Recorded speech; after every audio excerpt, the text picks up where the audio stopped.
I'm going to start this bad news by saying, first of all, I am a very strong believer in the potential of generative AI to transformation information technology. Okay? That said, though, having worked pretty extensively on it for the past year, I've come across things that people are becoming aware of. And simple conclusion is what is obviously there. Generative AI isn't what it looks like. It is not a high-powered computer thinking machine. It is a statistical machine that has way, way more data than any human being could understand and has identified statistical methods in which, given a large string of 0 and 1s, it can predictively, token by token, build out a response. Okay? And it's pretty amazing how accurate those responses can be. But those responses are not thinking, they're statistical implications. They can be really, really valuable great for accelerating document production, creating some initial research. With a good RAG-based system, you can actually create some powerful agents, but they also still make a lot of mistakes. They hallucinate, not as much as humans hallucinate, of course, but they still hallucinate quite a lot. And this means that they're much harder to implement than we thought they would be. You can't just put them in place of a human agent. And they're going to take longer to learn how to use and implement than we imagined 6 months ago. Okay? All pretty predictable, not terrible. We will get better and better. This is the thing, though. One, these things are introducing an enormous amount of uncertainty into business. So businesses, with the decision of should we hire and develop our human capital the way we were 5 years ago, or should we completely go over to AI-based system? The only best answer an expert like me can give is, I don't know. This is going to take more research and more time to know. I don't know is the last thing business people want to hear.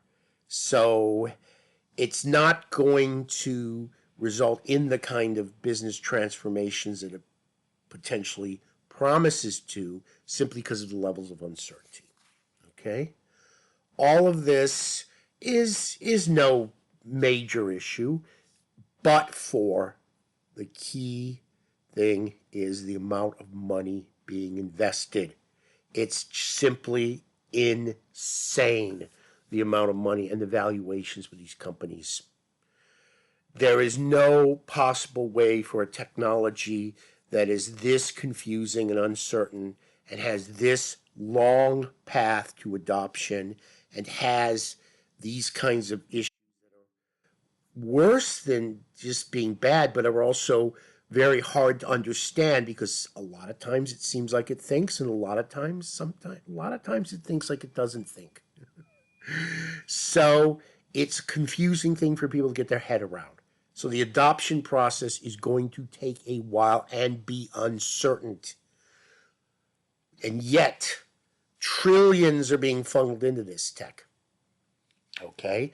Basically, as I understand, right now in the United States, this is accounting for all the economic growth. This is a catastrophe.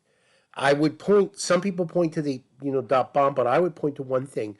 From the very beginning of the internet, everybody knew what it could be used for. We knew in the late 90s right away.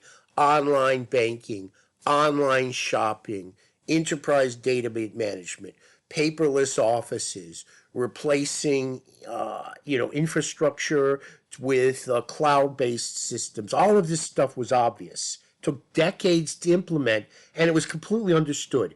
It was nothing surprising has happened on the internet, except for the popularity of social media. But even then, we had Usenet in the 80s. This thing, we don't know how it's going to be implemented. We don't know how good it's going to get. We don't know if we're going to hit a plateau or not. We don't know if it'll be able to iron out the systems. We don't know whether this is going to just be augmented intelligence for people who are document producers or data analysts, or whether this is going to be able to replace them. So we have an uncertain path forward with massive investment going into building the path forward. It's just, and everybody sees it now. That's the most important thing. Everybody's starting to see this. People are using it. Enough people have gotten burned by hallucinations. Enough people have seen it.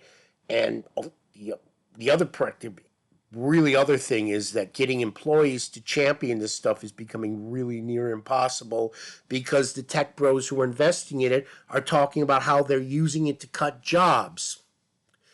I work at a SME, okay? Getting ordinary people to use a product that they hear in the news is going to replace their job isn't the easiest thing in the world, especially in this economy. So, yeah, is it a bubble? I've just completely changed my opinion. This is a massive bubble. This is going to wipe out huge amounts of equity value. We're looking at a prolonged recession, and unlike with the dot-com bubble, not only do we not have a clear, certain long-term future progression in this technology, but we don't have anything else in the economy. The rest of the economy is just fluttering along, and this is providing all the growth. The dot-com bubble was the cream on a very good economy that the United States had in the late 90s. Right now you have a terrible economy with this AI stuff raising it. So we're in serious trouble right now. Okay, we are facing a serious, serious crisis. And I just have to say it, I don't necessarily want to get too political on this, but there's no question that the President of the United States is not a healthy, mentally healthy person. Not only is he not very bright, he's not a mentally healthy person. We are not going to be able to count on government intervention in the way we always had to kind of divert a crisis. Even George Bush, who was not the greatest president, after the 2008 housing crisis, he was able to come in and do something. Even with COVID, we were able to have the state governments come in, the international governments come in and try to bury out the economy. We are facing a perfect storm here of a weak economy, an overhyped bubble that simply cannot possibly return value within the, I would say, next 10 years, and public policy, along with fiscal problems with sovereign debt with a lot of different countries. And when you hit on top of this, issues of climate and other impacts that are hitting the economy, we are facing a very, very dire crisis right now. And the AI bubble is just one part of it, but it is going to make things a lot worse. I'm sorry, but that's the fact.